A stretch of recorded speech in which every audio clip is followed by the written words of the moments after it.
So, buying signals are awesome. Some of them we call objections. And what's happened over the last 30, 40 years is objections were essentially, we thought those were resistance points. And the resistance points would always take it personally. And so it would be against us. And so it became this war that went on between buyer and seller, our salesperson, when the resistance showed up. And when there's a war, there's no winners. There's always casualties. So we're not looking for casualties. We're looking for a win-win. So the psychology behind an objection is really simple. As we said before, the buyer is wanting to take what they're thinking and what their emotional experience is, what they want to gain, putting the two of those together, and that's where objections will show up because they're getting close.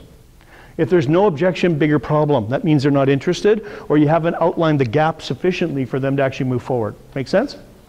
Okay, so what are your biggest objections? In this book, we actually have 5 categories that we talk about. They're pretty standard. Okay, I think on page 3 or 4, right here. We talk about them. You need to write them out. Why? Because they're usually the same objections all the time, right?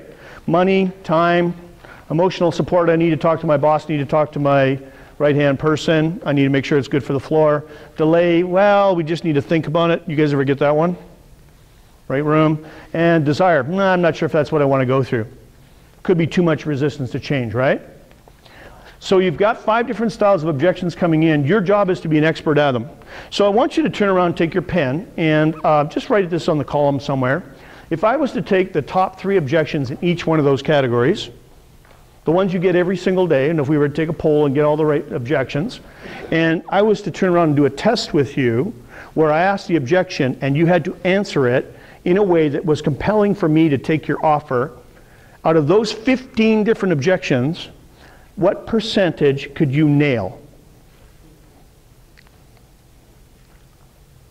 All your top objections. 15 of top objections. What percentage could you nail? Would you nail 10%, 20%? Would you nail half of them? I mean, nail it so the guy would go, absolutely, I have to take the offer. When we did our studies, we went to the top people that were making good money in sales, like professionals, 6-figure plus, okay? And what we found is unequivocally 20% across the board.